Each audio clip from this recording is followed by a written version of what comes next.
오늘 마태복음 2장 1절로 12절의 말씀으로 왕이신 예수님께 경배하라 이와 같은 제목으로 말씀을 하도록 하겠습니다. 한번 따라하겠습니다. 왕이신 예수님께 경배하라. 왕이신 예수님께 경배하라. 왕이신 예수님께 경배하라. 왕이신 예수님께 경배하라.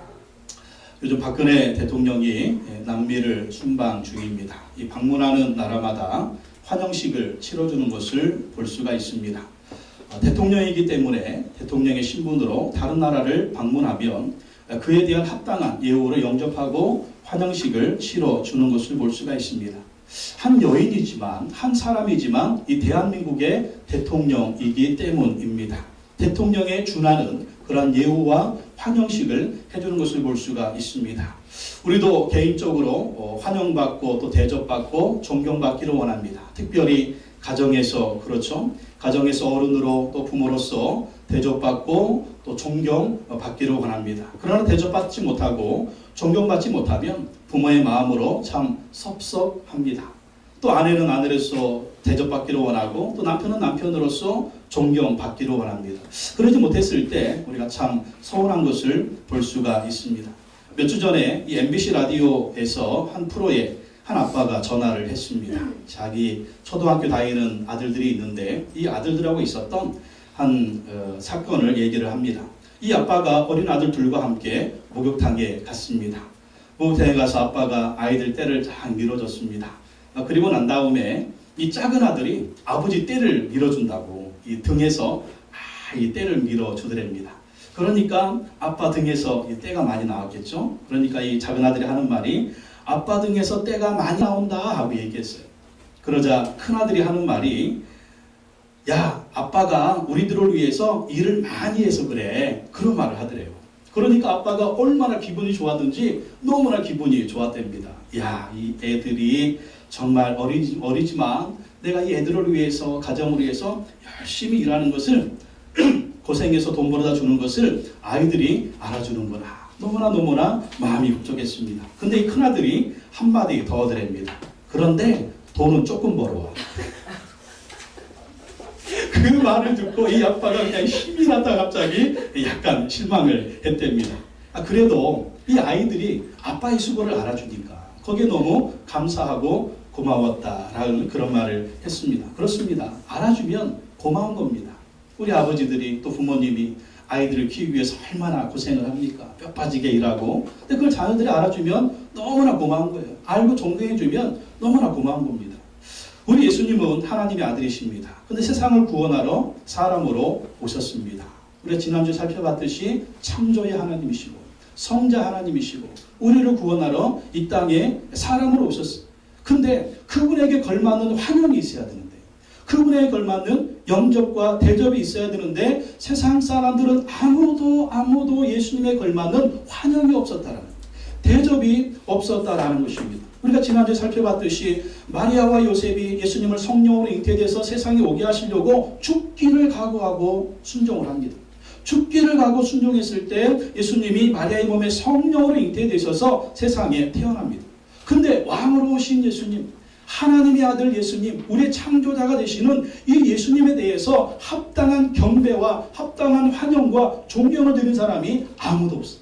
근데 오늘 말씀해 보면 유일한 사람들이 있습니다. 누구였어요? 동방 박사들이었다라는 것입니다. 이 동방 박사들만이 메시아, 그리스도로 세상을 구원할 구원자로서 경배하고 환영하고 주님의 이름을 높여 드린 것을 볼 수가 있습니다. 이 동방 박사들은요 우리한테 무엇을 교훈하냐면 너희도 우리같이 예수님께 경배하라는 것입니다. 너희도 우리같이 예수님을 예배하라는 분입니다. 왜? 이분은 보통 분이 아니거든요. 우리를 구원하러 오신 분이기 때문에 이분에게 걸맞는 이분에게 합당한 경배를 드리라는 것입니다. 이걸 다른 말로 하면 뭡니까? 바로 예배죠. 예배. 예수님을 예배하는 것입니다. 하나님을 예배하는 것입니다. 우리가 어떻게 경배하고 예배할 것인가? 동방 박사들은 오늘 우리에게 그것을 가르쳐주고 있습니다. 오늘 동방 박사들의 모습을 통해서 우리가 어떻게 예수님께 경배하고 예배할 것인가 살펴보도록 하겠습니다. 첫 번째, 동방 박사들은요 예수님께 경배하는 것을 가장 중요한 일로 여겼습니다. 가장 중요한 일. 여러분 우리 인생에 중요한 일이 있습니다. 계획 세울 때 중요한 거 1번으로 놓잖아요. 1번, 2번, 3번, 4번 이렇게 놓지 않습니까? 근데 동방 박사들에게 있어서 그들의 인생 가운데 가장 중요한 1번은 뭐였냐면 예수님께 경배하는 것이었다라는 것입니다. 여러분 1절과 2절 말씀 보겠습니다. 마태복음 2장 1절 2절 다시 한번 읽어보겠습니다. 시작. 헤로드 왕 때에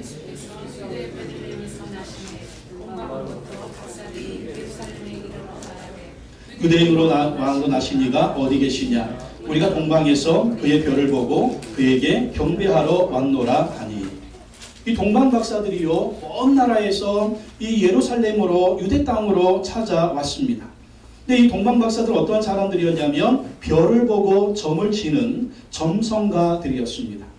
이 옛날에 점성술이 발달한 지역은 바벨론이나 페르시아 지역이었습니다. 지금 이란, 이라크 그 지역에 바벨론, 페르시아 지역인데 그 지역에서 점성술이 발달했습니다. 별을 보고 점을 치고 또 별을 보고 세상의 운명을 그렇게 예언을 했습니다. 근데 그들은 옛날에 포로로 바벨론에 잡혀왔던 유대인들에게서 성경을 전해 받았습니다. 그리고 그들이 말했던 것을 들었는데 앞으로 메시아가 오실 것이라고 하는 그러한 예언을 들었습니다. 그리고 그 당시에 그들이 살고 있던 그 지역 여전히 유대인들이 있었어요. 유대인들이 모여서 우리처럼 회당이 있었습니다. 회당에서 성경을 강론하고 가르치는 그러한 것들이 있었어요. 그리고 그 메시아가 태어날 때가 되면 큰 별이 떠오를 것이다. 이 이야기가 전설처럼 들려져 왔습니다. 그러니까 이 점성가들은요 그 메시아에 대한 예언 그리고 별이 뜰 것이라는 그 전설 그것을 잘 알고 있었어요. 그리고 메시아가 올 때쯤 되면 뭔가 징조가 있을 것이다. 특별히 저 하늘에 징조가 있을 것이고 별에 징조가 있을 것이다. 그렇게 생각을 하고 있었습니다. 이 옛날 점성가들은 나라나 왕의 운명이 별에 정해져 있다고 믿었습니다. 그래서 위대한 왕이 태어날 것이다 라고 하면 큰 별이 생기고 위대한 왕이 죽는다 라고 하면 별이 친다고 생각을 했습니다. 그러니까 우리가 요즘에 생각하는 것하고 비슷하죠. 우리가 흔히 유명한 사람이 생기면 뭐라고 얘기합니까? 스타 탄생이라고 그러잖아요. 그리고 유명한 사람이 죽으면 뭐라고 얘기합니까? 별이 졌다고 얘기하잖아요. 그리고 스타 중에 최고의 스타는 뭐라고 얘기합니까? 스타 킹이라고 그러잖아요. 이 얘기 안 하려고 했는데 사실 스타킹에서 우리 요셉이 출연자가 들어갔었습니다. 왜 그러냐면 이 5살 때 공룡 113마리 외웠던 그 동영상을 제가 유튜브에 올려놨거든요. 5살 때 공룡 113마리 더 자세히 얘기하면 한 130마리 외운 게 있어요. 그거 이제 스타킹에서 이제 천재 어린이 뭐 출연 뭐 특별히 뭐 근데 요즘에는 별로 내세울 게 없어가지고 안 한다고 그랬어요. 하여간 스타킹. 근데 오늘날 이 별을 연구하는 박사들이 엄청나게 크고 반짝이는 별이 떠올랐습니다. 근데 이 별이 사라지지가 않는 거예요. 그리고 계속해서 한 곳을 비추고 있는 것입니다. 정말 별을 연구하는 사람들에게는 엄청난 사건입니다. 이게 무슨 별인가? 무슨 징조인가? 그래서 그들이 성경을 또 살펴보고 또 자기들의 전설을 살펴보고 자기들의 모든 이론을 동원해서 생각을 해봤습니다. 반드시 이 세상에 위대한 왕이 태어났다.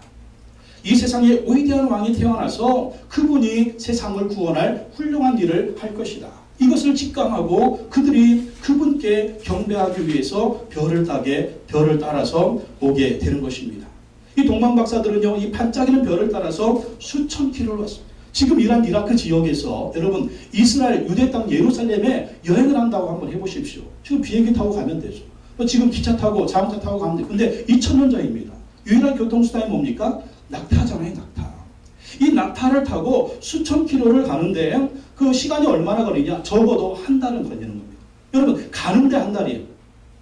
또 돌아가는데 또 한 달이에요. 그러니까 이 사람들이 2달의 시간을 이 사람들 동방 박사들입니다. 당시 최고의 지성인들이에요. 그리고 왕이 불리면 바로 가야 돼요. 네? 청와대 참모쯤 되는 사람들입니다. 그러니 얼마나 권세가 있고 지위가 있고 얼마나 바쁘고 왕 앞에서 바쁜 사람들인지 얼마나 바쁜 사람인지는 몰라요. 그런데 이 사람들 보십시오. 다 내려놨어요. 다 내려놓고 지금 중요한 일이 무엇이냐. 지금 중요한 일은 저 별을 따라가서 저 이 땅에 태어난 위대한 그 메시아, 위대한 왕, 그분께 경배하는 것이다. 그리고 그 별을 따라서 수천 킬로를 걸어서 온 거예요. 지금 치안이나 좋죠. 당신은요, 도적들이 얼마나 많은지 뺏고 죽이면 끝이에요. 뺏고 죽이면. 짐승들이 또 얼마나 많습니까? 공격해서 물어뜯을 수도 있어요. 모든 우연과 모든 바쁜 시간과 모든 중요한 업무를 다 내려놓고 그들은 예수님께 경배하러 왔다라는 것입니다. 여러분, 우리가 동방 박사들처럼 예수님께 경배하고 예배드리는 일을 가장 중요한 일로 여겨야 될 줄로 믿습니다. 집사람들 사업하시죠. 또 여러 가지 일들이 많을 거예요. 정말 우리 인생은요, 얼마나 바쁜지 모릅니다. 우리가 정말 작정하고 시간을 딱 띄워놓지 않으면 하나님께 예배드리고 예수님께 경배하는 일도 쉽지가 않습니다. 그래서 우리가 동방 박사들처럼 우리가 사업이 아무리 잘 되고 아무리 바쁘고 여러 가지 세상사 바쁘더라도 이 예수님께 경배하는 이 시간, 하나님께 경배하는 이 시간을 첫 번째 시간으로 띄워놓아야 될 줄로 믿습니다. 이게 바로 우리가 예배드리는 첫 번째 자세다라는 것입니다. 두 번째, 오늘 말씀을 통해서 우리가 받을 교훈은 뭐냐면 세상 욕심이 가득한 사람은요, 예수님을 경배할 수 없다라는 거예요. 세상 욕심이 가득한 사람은 예수님을 경배할 수가 없다. 헤롯 왕이 있는 궁궐에 왔습니다. 당연히 유대인의 왕이 나왔을 것이다. 이 큰 별이 어떤 왕을 지칭할 것이다. 그러니까 헤롯이 있는 궁궐로 갔죠. 궁궐에 가서 유대인의 왕이 어디 계시냐, 우리가 그에게 경배하러 왔다. 그 말을 듣고 헤롯 왕과 이스라엘 사람들은요, 당황을 했습니다. 소동을 했습니다. 마태복음 2장 3절 말씀 보십시오. 2장 3절 같이 읽어볼까요? 시작. 헤롯 왕과 온 예루살렘이 듣고 소동한지라. 여러분, 이상하죠? 메시아가 태어났는데 이 사람들은 몰라요. 이스라엘 사람들은 몰라요. 예루살렘 사람들은 몰라요. 이 동방 박사들이 알려주니까 듣고 소동을 합니다. 다른 말로 하면 당황을 했다는 거예요. 당황을. 왜 그러냐면 이 헤롯 왕은요, 정통 다윗의 후손이 아닙니다. 이스라엘의 정통 왕은요, 다윗의 후손이 왕이 돼야 돼요. 근데 이 당시에는 이스라엘이 로마의 식민지 시대였습니다. 그러니까 로마는요, 자기들이 말을 잘 듣는 한 사람을 이스라엘의 왕으로 세운 거예요. 그래서 이 헤롯은 에서의 후손으로 이둠의 자손입니다. 이삭의 후손도 아니에요. 다윗의 후손도 아니에요. 로마에게다가 돈을 많이 주고 그 왕권을 얻은 거예요.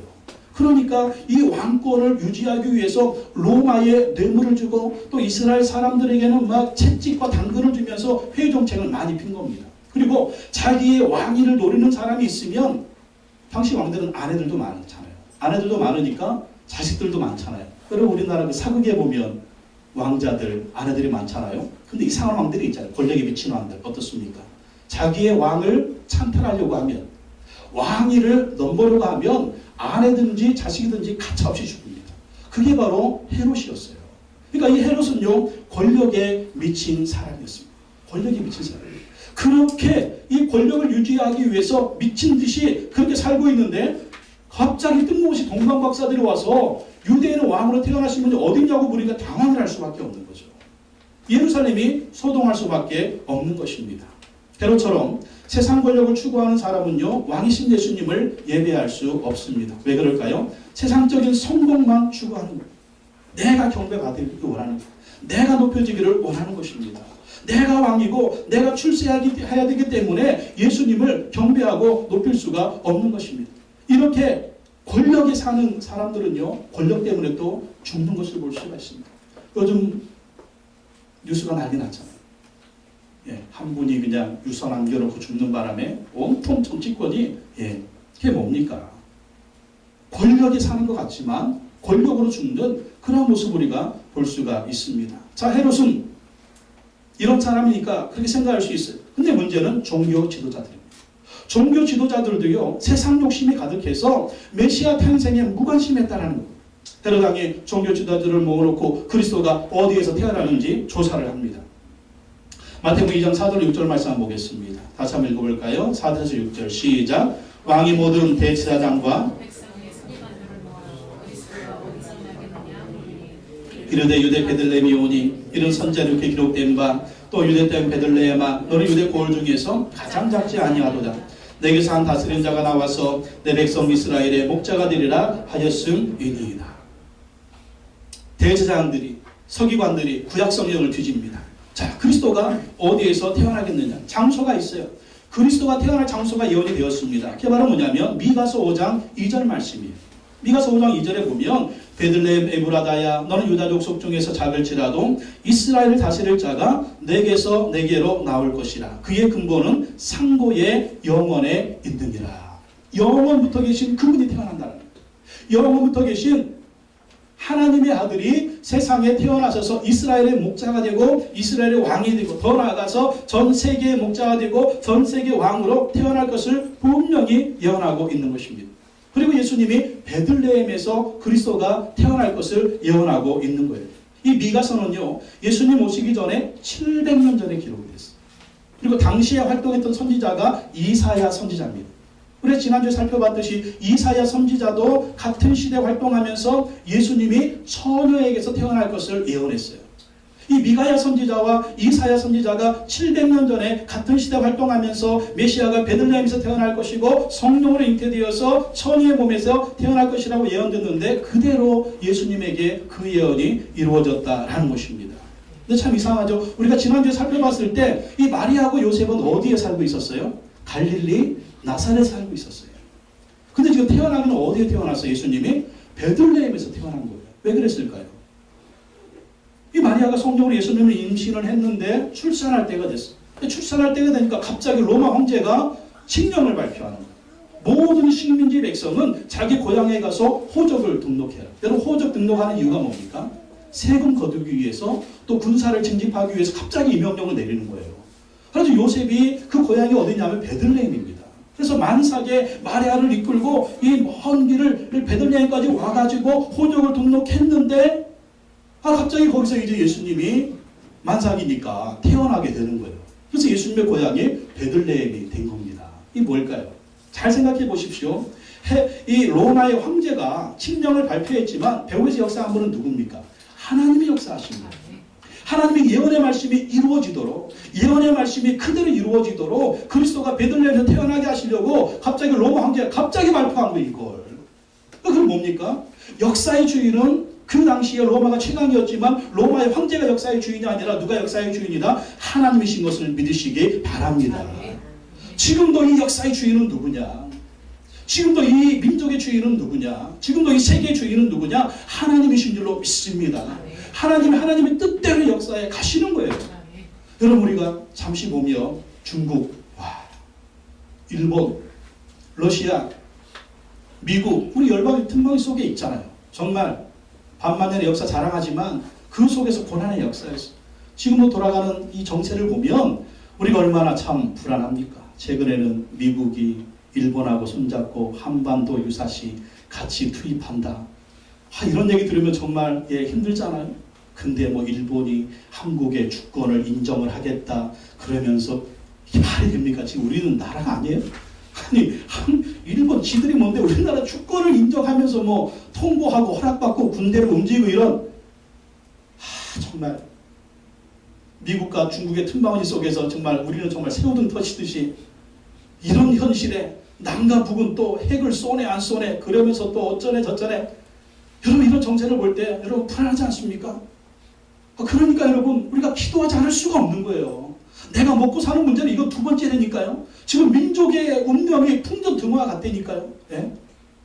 우리 정말 너무 우리 안에 사니까 정말 너무 편해서 외국에서는 항상 이런 건수만 생기면 한반도 전쟁 난다네 그런 얼마나 많아. 그러나 그럼에도 우리가 기도할 수 있는 것은 이 민족의 주인은 하나님이신 줄로 믿습니다. 그것을 믿어야 돼요. 그것을 믿고 우리가 태평하게 살 것이 아니라 그것을 믿고 기도해야 될 줄로 믿습니다. 그걸 놓고 기도해야 되는 거예요. 그리고 중국의 위협이나 일본의 위협이나 미국의 위협이나 러시아의 위협이나 가깝게는 북한의 위협이 있더라도 하나님이 나라의 민족을 지켜주실 줄로 믿습니다. 이렇게 믿고 하나님을 신뢰하면서 더 나라와 민족을 위해서 기도해야 될 줄로 믿습니다. 왜 그래요? 역사의 주인은 하나님이십니다. 이 민족의 주인이 하나님입니다. 그렇기 때문에 하나님을 의지하시기 바랍니다. 그 뒤에 문 열어놓으세요. 그리고 이것뿐만 아니죠. 우리 개인의 주인도 하나님이신 줄로 믿습니다. 우리 가정의 주인도, 우리 자녀 주인도, 우리 사업의 주인도 하나님이에요. 사람들이 우리를 어떻게 할 수가 없다니까요. 세상이 우리를 어떻게 할 수 없어요. 왜? 하나님 우리 아버지시고 우리 하나님의 자녀들이니까. 이런 담대함을 가지시기 바랍니다. 여러분 문제는 뭡니까? 이 예언의 말씀이 확실한데도 종교 지도자들이 움직이지를 않아요. 메시아가 태어났습니다. 예언대로 태어났습니다. 그리고 자기들이 깨닫지 못하니까 무슨 일이 일어났어요? 동방박사들이 왔어요. 메시아가 태어났다고 알려줍니다. 이스라엘 백성들이 깨닫지 못하니까 이방인들이 와서 알려줍니다. 그리고 징조를 얘기해 줍니다. 근데도 문제가 뭐냐? 종교 지도자들이 움직이지 않습니다. 메시아에게 달려가지 않습니다. 가서 경배하지 않습니다. 그 이유가 뭘까요? 왜 이럴까요? 문제가 있습니다. 첫째 문제는요, 그들이 영적인 일에 관심이 없었다는 거예요. 이 종교 지도자들은 영적으로 잠들어 있었습니다. 그저 세상 일에만 관심이 있었던 거예요. 하나님의 말씀도, 하나님의 역사도, 하나님의 표적도, 하나님의 기사도, 하나님의 사인도 다 무시했습니다. 영적으로 잠들어 있으니까. 두 번째 문제는 뭐냐면 그들이 하나님보다 현재 세상 권력 헤롯 왕을 더 두려워했다는 것입니다. 혹시 가서 경배했다가는 자기 자식도 죽이고 아내도 죽이는데 이거 발각되면 자기들 목숨이 위태로우니까 안 가는 거예요. 여러분, 우리가 신앙생활하면서 심각한 문제가 언제냐면 하나님을 두려워하지 않고 사람을 두려워할 때 거기서부터 문제가 생기는 것입니다. 거기서부터 신앙의 타락이 오는 거예요. 종교의 타락이 오는 거예요. 교회의 타락이 오는 거예요. 타락의 조건은 두 가지입니다. 영적으로 둔감한 거, 그리고 사람을 두려워하는 거.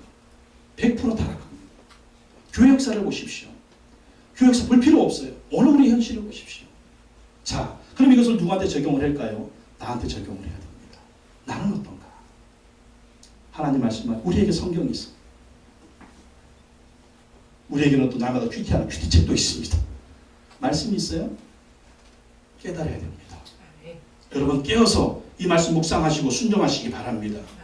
근데 이것을 깨닫지 못할 때 또 하나님이 사람들을 보내서 또 말씀해 주십니다.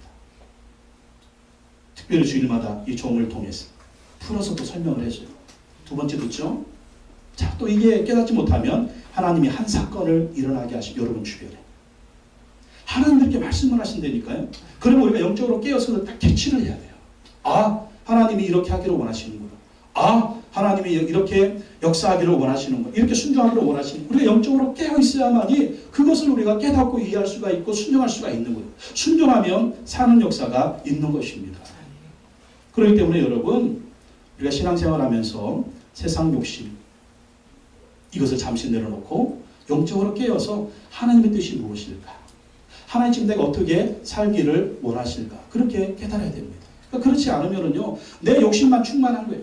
내 마음대로 안 되고, 내 뜻대로 안 되고, 내 생각대로 안 되면 어떻게 합니까? 원망하죠, 불평하죠, 싸우죠, 교회 안 나오죠, 예배 빠지죠.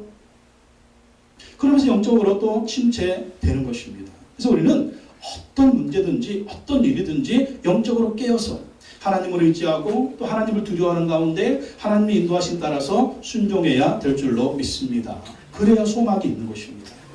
헤롯은요, 예수님을 죽이려는 계획을 세웁니다. 권력에 미치니까 예수님까지 죽이려는 계획을 세워요. 2장 7절로 8절 말씀 읽어보겠습니다. 7절 8절 시작. 이에 헤롯이 가만히 박사들을 불러 별이 나타난 때를 자세히 묻고 베들레헴으로 보내며 이르되 가서 아기에 대하여 자세히 알아보고 찾거든 내게 구하여 나도 가서 그에게 경배하게 하라. 경배하려고 그러는 건가요? 아니에요. 경배하려고 예수님 만나면 자기한테 얘기하는 이게 아니에요. 찾으면 가서 죽이려고 하는 것입니다. 가서 죽이려고, 처단하려고. 이 사악한 헤롯이 권력의 눈이 뭐니까 하나님이 안 보이는 거예요. 예수님이 안 보이는 것입니다. 자기가 최고의 존재라는 거예요. 그런데 이 헤롯이 추구했던 권력, 종교 지도자들이 살아갔던 그 세상은 영원했습니까? 이때 헤롯의 나이가 70살이거든요. 70살. 70살인데 사람의 욕심은 끝이 없는 거예요. 이 정도 되면 권력 물려주고 조용히 살기를 그렇게 생각을 했어야 될 텐데 계속 권력을 죽을 때까지 주려고 하는 거예요. 나이 70인데 몇 년 후에 헤롯은 죽고 맙니다. 그리고 그들이 종교 지도자들이 그렇게 좋아했던 이스라엘 어떻게 됩니까? 예수님을 나중에 잡아 죽이잖아요. 그리고 나서 하나님이 로마 장군 디도에 의해서 서기 70년에 이스라엘이 완전히 멸망하게 만듭니다. 완전히 멸망. 헤롯이 추구했던 권력도 종교 지도자들이 사랑했던 그 나라도 권세도 세상도 한꺼번에 다 사라져버렸다는 거예요. 근데 여러분 중요한 건 뭐냐면 예수님은 지금도 여전히 살아계신다는 것입니다. 예수님 여전히 지금도 살아계셔서 만왕의 왕이시고 만주의 주님이시라는 거예요. 그런데 우리가 세상 권력을 경배하지 말고 세상 것에 경배하지 말아야 되고 예수님을 왜 경배해야 되느냐? 세상 것은 다 떠나간다는 거예요. 아니면 우리가 세상을 따라간다는 것입니다. 근데 우리 주 예수 그리스도는 영원히 지금도 살아계신다는 거예요. 만왕의 왕이요 왕주의 주로 계시기 때문에 우리가 그 예수님을 경배하고 예배해야 될 줄로 믿습니다. 세 번째, 동방 박사들은요 예수님께 가는 것을 가장 기뻐했습니다. 예수님께 가는 것을 가장 기뻐했다. 2장 9절로 10절 말씀 읽어보겠습니다. 9절 10절 시작. 박사들이 왕의 말을 듣고 갈새 동방에서 보던 그 별이 문득 앞서 인도하여 가다가 악이 있는 곳 위에 머물러 서 있는지라. 그들이 별을 보고 매우 크게 기뻐하더라. 아마 별이 예루살렘을 향해서 오니까 아마 날이 밝았을 거예요. 낮에는 별이 안 보이잖아요. 별이 안 보이니까 당연히 궁궐이라고 들어갔는데 없다는 거예요. 베들레헴이라는 거예요. 그래가지고 궁궐을 나와가지고 가는데 이제 날이 어두워졌겠죠. 어두워지니까 달이 별이 반짝반짝 빛나는 겁니다. 빛나면서 아기 예수님이 있는 집을 비추는 거예요. 그것을 보고 이 동방 박사들이 매우 크게 기뻐하더라. 여러분, 별이요 이 동방 박사들을 예수님께 계속 인도하는 것을 볼 수가 있습니다. 여러분, 우리가 예수님을 경배하려고 할 때 하나님은요 우리 앞길을 계속 인도해 주십니다. 이게 참 중요한 거예요. 내가 예수님을 경배하라고 작정할 때 하나님이 우리 앞길을 인도해 주신다는 거예요. 말씀을 통해서 인도해 주는 건 그건 당연한 것이죠. 근데 별이 인도했거든요. 하나님이 어떤 돕는 자를 보내시는 것입니다. 사람을 보내시고 또 돕는 환경을 만들어 주시는 거예요. 별로 인도해 주시잖아요. 별로 인도해 주시는 거예요. 우리가 예수님께 경배하기로 결단할 때, 하나님을 예배하기로 결단할 때 주님 우리 앞길을 인도해 주신다니까요. 도와줄 사람이 없으면 별이라도 보내줘. 별이라도 반짝반짝이는 별이라도 보내주셔서 밤마다 절망하는 게 아니라 밤마다 별을 보게 하시는 거예요. 저 별은 너의 별, 저 별은 너의 별. 네가 별처럼 빛날 거야. 너의 가문이 별처럼 빛날 거야. 너 인생이 별처럼 빛날 거야. 할렐루야. 그분이 하나님이에요. 그래서 우리가 주님을 경배하기로 결단하면 우리 앞길을 인도해 주세요. 이것을 믿으시기 바랍니다. 그래서 우리가 내가 주님을 경배합니다. 나의 앞길을 인도해 주시. 이렇게 항상 기도하십시오. 주님 인도해 주십시오. 그럼 분명히 주님은 인도해 주십니다. 이렇게 예수님을 예배할 때 그들이 어땠다고요? 매우 크게 기뻐하더라. 여러분, 예수님을 경배하면 기쁨이 넘칩니다. 하나님께 예배하면 기쁨이 넘칩니다. 여러분, 이 예배 시간에 참 기쁘지 않아요? 찬양하고 기도하고 예배하고 얼마나 기쁩니까? 여기는 싸움도 없고 술 취한 사람도 없고 욕하는 사람도 없고 얼마나 좋아요. 서로가 서로에게 천사처럼 보이려고 하고 최대한 선비려고 하고 정말 좋은 모습만 보이려고 얼마나 좋습니까? 여러분, 이게 예배입니다. 이게 기쁨입니다. 은혜가 임하는 것입니다. 여러분, 이 은혜와 이 기쁨이 여러분의 가정에도 넘치시기를 예수님의 이름으로 축원합니다. 왜 이런 기쁨이 넘칠까요? 예수님을 경배하니까, 예수님을 예배하니까.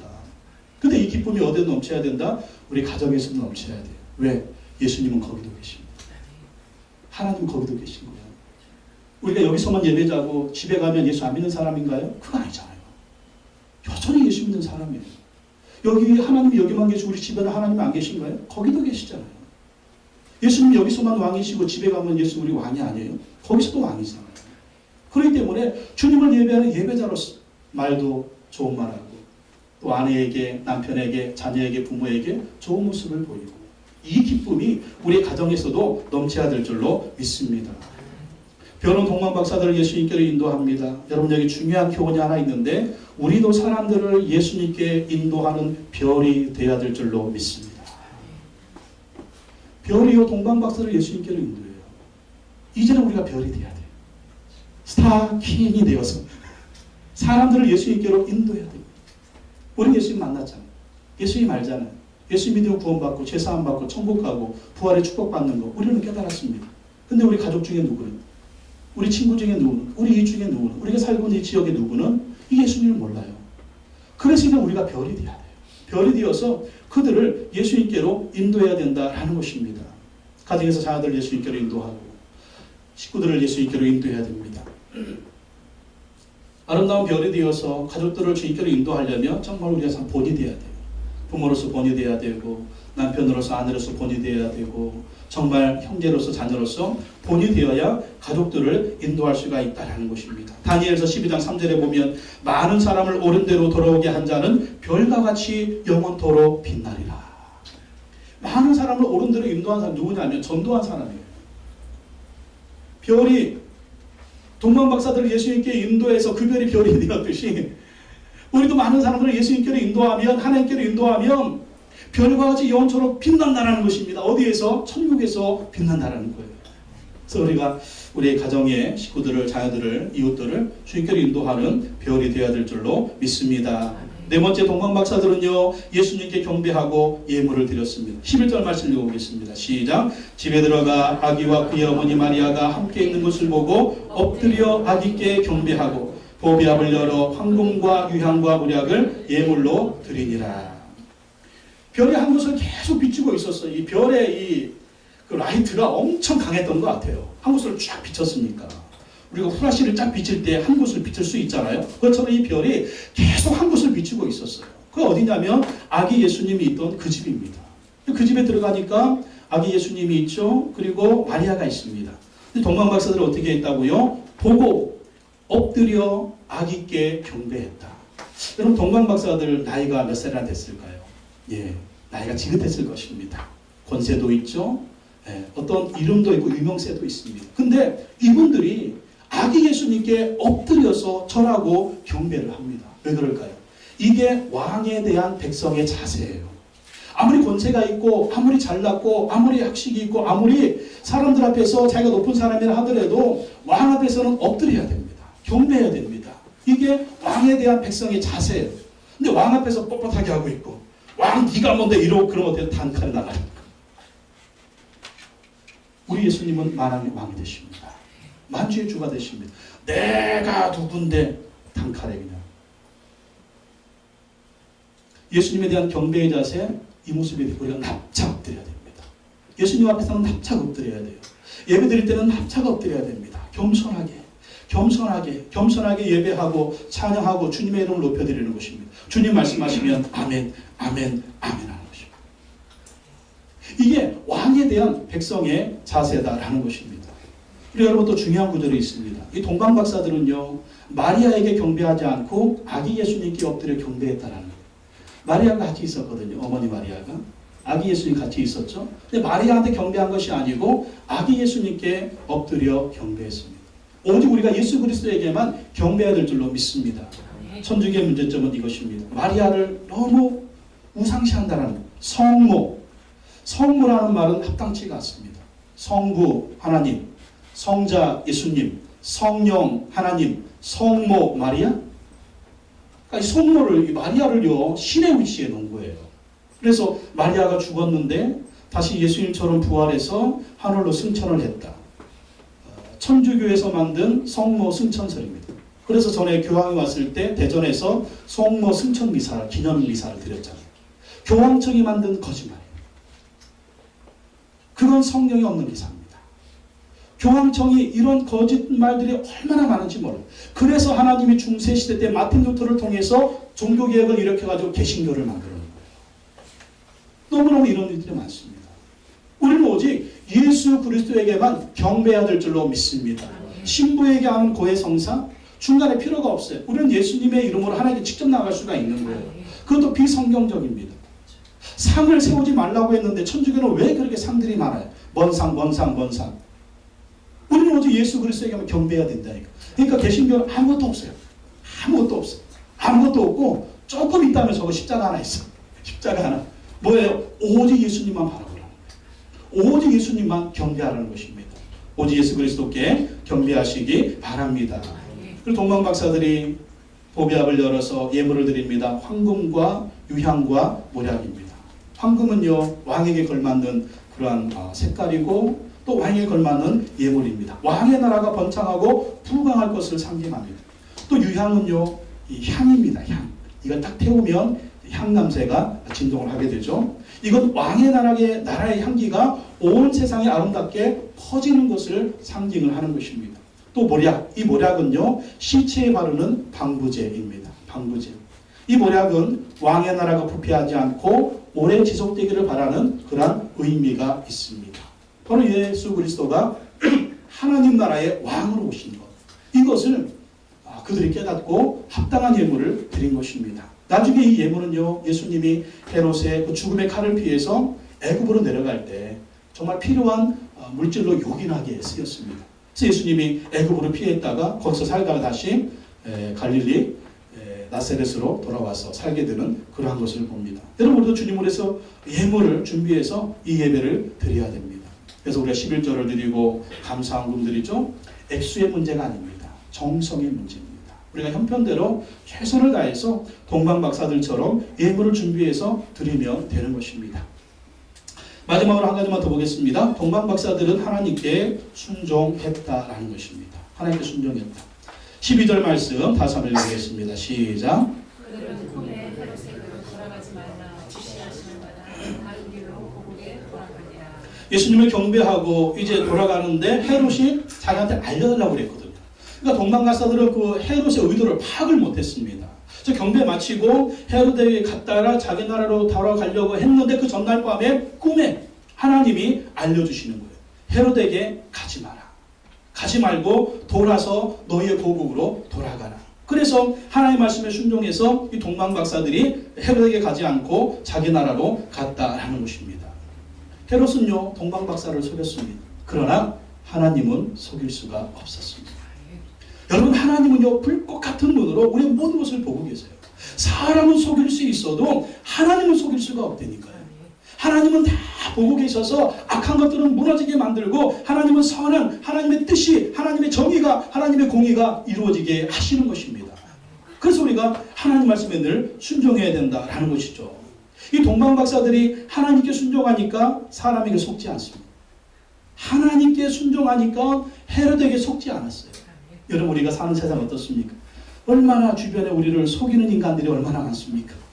우리가 가진 돈을 빼앗으려고, 우리를 등쳐먹으려고, 우리를 사기치려고 아주 교묘하게 헤롯처럼 우리한테 접근을 얼마나 많이 해요. 사업하면서 당하고, 뭐 하면서 당하고, 여기 좀 한번 투자해봐 했다 그거 뭐 다 가지고 날라버리고, 그런 일들이 얼마나 많습니까? 근데 아무리 사람들이 우리 주변에서 날고 뛰어도요, 하나님 말씀에 순종하면 결코 사람에게 속지 않을 수가 있다라는 것입니다. 그러니까 먼저 우리가 하나님께 순종해야 되는 거예요. 어디 한번 투자해봐. 그럼 어떻게 해야 될까요? 그래, 이게 아니에요. 기도해보고. 며칠? 10일 동안 기도해보고.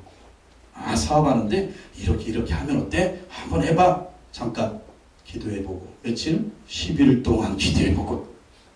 기도하면 분명히 하나님이 응답을 주십니다. 불편한 마음을 주시든지, 정말 좋은 것이면 하나님이 편한 마음을 주시는 거예요. 중간에 일들이 틀어지게 만드십니다. 그렇게 먼저 하나님께 순종해야 된다니까요. 또 보십시오. 이게 불법이냐 할법이냐 그런 게 있잖아요. 불법이냐 합법이냐. 그런데도 교묘하게 우리가 불법을 행하는 일이 많잖아요. 그런 것도 우리가 생각을 해봐야 돼요. 기도해봐야 돼요. 그러면 나의 이익을 추구할 것인가, 하나님의 말씀에 순종할 것인가. 어디가 유익일까요? 하나님 말씀 순종하는 거 그때는 불편해요. 근데 나중에 보면 뒤가 깨끗해요. 지금 뭐 어떤 분이 자살하고 유선한결 그래가지고 지금 정치판이 갈리잖아요. 실세들이잖아요. 근데 지금 우수수 검사를 받고 있잖아요. 조사를 받고 있잖아요. 왜 그럴까요? 근데 자살한 그분도 교회 장로고, 연루된 사람들도 국가 조창 기도회 회장이고, 총리는 교회 다니지 않나인지 모르겠어요. 방산업체 비리, 그분도 교회 장로. 얼마나 부끄럽습니까? 왜 그랬을까요? 오늘 동방박사들한테 가르쳐주는 거예요. 하나님께 순종하면 사람이 속지 않는다. 하나님께 순종하면 더 좋은 일이 있다. 그 소리 가르쳐주는 겁니다. 그래서 우리가 할 일은 뭐냐면, 여러분, 순종이 제사보다 낫습니다.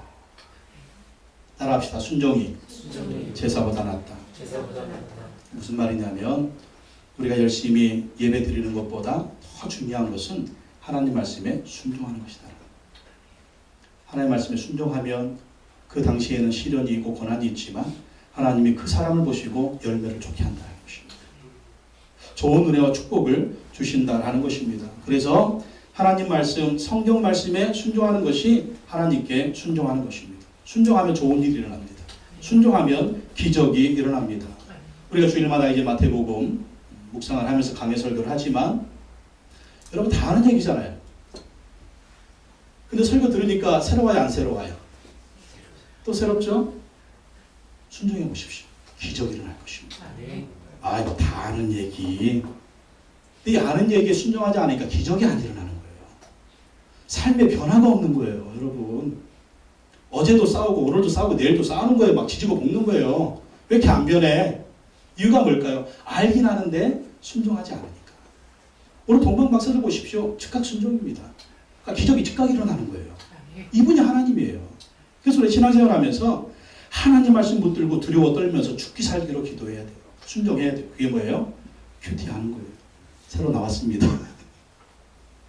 매일 성경 5월달, 6월달로 나왔어요. 본문이 뭐냐면 잠언서입니다. 잠언이 뭡니까? 인생의 지혜입니다. 여러분 가실 때 책 한 권씩 꼭 가지고 가시고 매일매일 이 말씀 보면서 묵상하십시오. 그리고 순종하십시오. 그러면 기적이 일어날 것입니다. 놀라운 일이 일어날 것입니다. 하나님이 일하실 것입니다. 사람에게 속지 않을 것입니다. 하나님께 순종하는 신실한 예배자들이 되기를 예수님의 이름으로 축원합니다. 기도하겠습니다. 하나님 아버지 감사합니다. 왕이신 예수님, 창조자 예수님, 우리 구원자 그리스도이신 예수님이 세상에 오셨습니다. 동방 박사들만이 예수님께 합당한 경배와 예수님께 합당한 영광을 돌려드렸습니다. 주여 우리도 동방 박사들처럼 예수님을 예배하는 그런 자들이 되게 하여 주시옵소서. 예수님을 경배하는 것을 가장 중요한 일로 여기게 하여 주시옵소서. 세상 욕심이 가득하여 예수님을 경배하지 못하는 그런 자들이 되지 않게 하여 주시옵소서. 예수님을 예배할 때 주님 우리에게 기쁨을 주십니다. 우리 앞길을 인도해 주십니다. 이것을 경험하게 하여 주시옵소서. 예수님께 엎드려 경배드렸습니다. 오직 예수님께만 경배하는 우리가 되게 하여 주시옵소서. 빈손으로 오지 않게 하시고 주님께 드릴 최선의 예물을 준비하여 주님께 드린 우리의 삶이 되게 하여 주시옵소서. 동방 박사들처럼 하나님께 순종하게 하여 주시옵소서. 순종하는 예배자가 되게 하여 주셔서 하나님의 은혜 가운데 승리할 수 있는 우리 모든 성도님들이 되게 하여 주옵소서. 예수님의 이름으로 기도하고 나이다. 아멘.